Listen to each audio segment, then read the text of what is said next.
नमस्कार, आपका स्वागत है बेसिक स्टडी यूट्यूब चैनल पर। आज हम शुरू करने जा रहे हैं जनरल साइंस का कंप्लीट कोर्स, जिसमें हम आज सबसे पहले केमिस्ट्री का पोर्शन शुरू करते हैं। केमिस्ट्री की डेफिनेशन पर ना जाते हुए हम सबसे पहला टॉपिक क्लासिफिकेशन ऑफ मैटर को लेते हैं। चलिए बात करते हैं इंट्रोडक्शन ऑफ मैटर पर। समझते हैं मैटर क्या है। Matter is the substance which occupy space, which have definite mass and exact pressure. Simple भाषा में कहे तो सब कुछ ही मैटर है। आप मैटर हो, आपका मोबाइल मैटर है, आपका कंप्यूटर मैटर है, हवा मैटर है, पानी मैटर है, आप खाना खाते हो वो मैटर है, हर चीज़ मैटर है। बस वो मैटर की अलग अलग फॉर्म में आता है।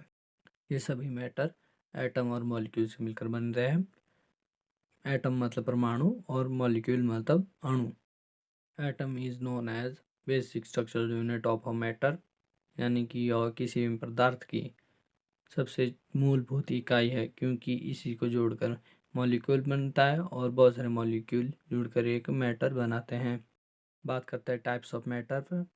Matter are classified into two categories. First one is physical composition on the basis of physical composition and second one is on the basis of chemical composition. On the basis of physical composition there are 5 type of matter. 5 तरह के matter हमें मिलते हैं। वैसे तो matter 18 प्रकार के होते हैं फिजिकल कंपोजिशन के आधार पर, परंतु मेजरली हम 5 को ही पढ़ते हैं, जिसमें से सॉलिड, लिक्विड, गैस को आप भली भांति जानते होंगे, लेकिन प्लाज्मा और बोस आइंस्टाइन कंडेंसेट के बारे में आप में से कुछ लोग नहीं जानते होंगे। हमारा आज का मुख्य फोकस प्लाज्मा और बोस आइंस्टाइन कंडेंसेट पर ही रहेगा। चलिए पहले सॉलिड, लिक्विड और गैस के बारे में कुछ मुख्य बातें जानते हैं। जैसे कि आप जानते हैं हर मैटर एटम और मॉलिक्यूल से मिलकर बनता है। एटम और मॉलिक्यूल्स के बीच में एक फोर्स ऑफ अट्रैक्शन होती है, जिसके कारण वो पार्टिकल एक दूसरे से जुड़े रहते हैं, और जिनमें वो फोर्स ऑफ अट्रैक्शन अधिक होती है उस मैटर के पार्टिकल एक दूसरे के नज़दीक रहते हैं, जिस कारण उन्हें अलग करना थोड़ा कठिन होता है। इस प्रकार के पदार्थ सॉलिड में आते हैं, जिन्हें आसानी से तोड़ा नहीं जा सकता है और उनकी एक डेफिनेट शेप होती है। सॉलिड्स भी हमारे पास दो प्रकार के होते हैं, पहला क्रिस्टलाइन सॉलिड और दूसरा अमorphous सॉलिड। क्रिस्टलाइन सॉलिड में जो मॉलिक्यूल्स की अरेंजमेंट होती है वो एक रेगुलर पैटर्न में होती है, जिस कारण उसकी शेप में कुछ पैटर्न बने हुए दिखाई देते हैं, जैसे कि हम आप डायमंड के केस में देख सकते हैं, और चीनी और नमक के क्रिस्टलों में भी ये हमें देखने को मिल जाता है। और एमरफस सॉलिड मतलब कि ऐसे सॉलिड जिनकी शेप रेगुलर नहीं होती है, इनकी शेप में कोई पैटर्न नहीं होता है। इसका एग्जांपल हमें लकड़ी, रबड़ और ग्लास इत्यादि है। दूसरा मैटर हमारे पास है लिक्विड। लिक्विड के पार्टिकल के बीच में फोर्स ऑफ अट्रैक्शन थोड़ी वीक होती है, जिस कारण वो एक डेफिनेट शेप नहीं होती है, परंतु वो भाग भी नहीं सकते हैं। एक मैटर दूसरे मैटर से अलग नहीं हो सकता, जिस तरह की गैस में होता है। गैस जैसे ही लीक होती है वो एकदम से डिफ्यूज़ हो जाती है, परंतु लिक्विड में ऐसा नहीं होता।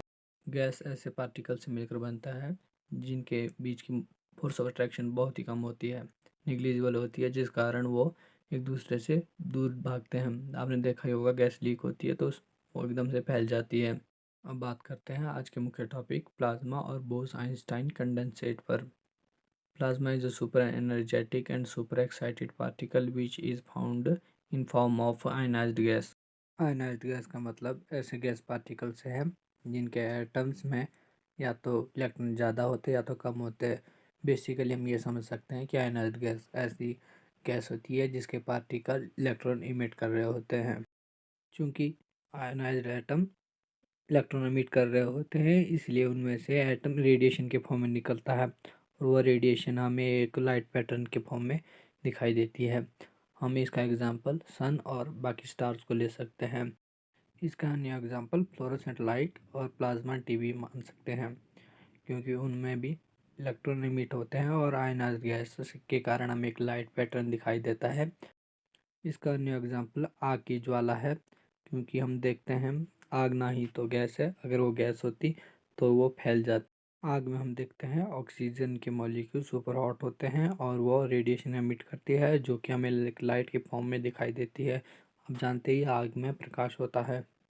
और नेक्स्ट टाइप ऑफ मैटर है बोस आइंस्टाइन कंडेंसेट।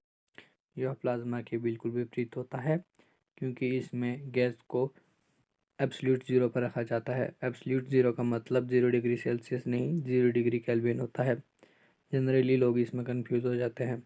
केल्विन और सेल्सियस के बीच के फ़र्क को हम आगे फिजिक्स वाले पोर्शन में पढ़ेंगे, परंतु यहाँ पर इतना जानना ज़रूरी है कि केल्विन स्केल 273 डिग्री सेल्सियस से शुरू होती है और एब्सोल्यूट ज़ीरो का मतलब 0 डिग्री केल्विन अर्थात -273 डिग्री सेल्सियस होता है। तो आप समझ सकते हैं कितनी कम टेम्परेचर पर एक गैस को रखा जाता है, जबकि प्लाज्मा में एक पार्टिकल को बहुत ही अधिक टेम्परेचर पर रखना होता है।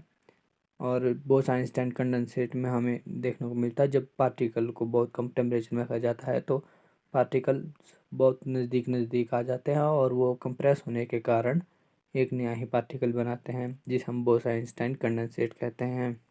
अब हम मैटर को केमिकल कंपोजिशन के आधार पर वर्गीकृत करते हैं। तो there are three type of classification on the basis of chemical composition. First is element, second compound, third mixture. Element is pure form of substance. Element pure form of substance होती है क्योंकि इसमें जितने भी पार्टिकल होते हैं, particle यानी atom या मॉलिक्यूल्स होते हैं, वो एक ही तरह के होते हैं। यानी जैसे कि हम देख सकते हैं ऑक्सीजन हो गया, आयरन हो गया, उसमें सभी के सभी एटम्स ऑक्सीजन के ही होंगे, या फिर सब के सभी एटम आयरन के ही होंगे। और सेकंड होता है हमारे पास कंपाउंड। कंपाउंड में दो या दो से अधिक एटम्स मिलकर एक मॉलिक्यूल बनाते हैं और वो बहुत सारे मॉलिक्यूल्स मिलकर एक कंपाउंड बनाते हैं। इसे हम समझ सकते हैं नमक के तौर पर। नमक का केमिकल नाम है सोडियम क्लोराइड NaCl, और इसमें हम सोडियम और क्लोरीन के एटम्स को आपस में मिलकर एक नया एटम बनाते हुए देखते हैं। और थर्ड इसमें आता है मिक्सचर। मिक्सचर में हम देखते हैं हम अलग अलग तरह के एटम्स और मॉलिक्यूल्स को एक साथ रखते हैं और उन्हें मिक्स करने की कोशिश करते हैं, परंतु वो एक नया एटम मॉलिक्यूल नहीं बना पाते हैं। इसमें जनरली ऐसा होता है, मान लीजिए एक पानी के गिलास में हम आप मिट्टी डालते हो और उसे घुमाते हो, मिट्टी उसमें थोड़ी देर के लिए ऐसा लगता है वो उसका मिट्टी का कलर पानी अडॉप्ट कर लेता है, परंतु वो कुछ देर बाद सेटल हो जाता है और पानी अलग और मिट्टी अलग हो जाती है। तो इसमें हम देखते हैं कि वो हमें थोड़ी देर के लिए तो मिलाते हैं, परंतु हमेशा के लिए मिले हुए नहीं रहते हैं। हम इन्हें अलग अलग कर सकते हैं, जबकि कंपाउंड में हम दो पदार्थों को अलग नहीं कर सकते, वो एक तीसरा पदार्थ बना चुका होता है। हम कंपाउंड और मिक्सचर में थोड़ा डिफरेंस समझते हैं। इसके लिए हमें सॉल्यूट और सॉल्वेंट को समझना होता है। मान लीजिए आप एक पानी में नमक घोल रहे हो, तो पानी सॉल्यूट होता है और नमक जो घोला जाएगा वो सॉल्वेंट होगा। तो कंपाउंड में सॉल्यूट और सॉल्वेंट के बीच में कोई डिफरेंस नहीं रहता। जैसे कि Na और Cl को जब हम मिलाते हैं तो NaCl बन जाता है, जो कि एक अलग तरह का कंपाउंड होता है जिसे हम अलग नहीं कर सकते, वो उसमें कोई फ़र्क नहीं बचता। परंतु जब एक पानी के गिलास में मिट्टी डाली जाती है तब उसमें फ़र्क हमें साफ दिखाई देता है। इसे हम ऐसे भी देख सकते हैं कि पानी का कलर चेंज हो जाता है और वो धुंधला हो जाता है, परंतु कुछ देर बाद वो अलग हो जाता है। धन्यवाद। अब मिलते हैं अगले वीडियो में।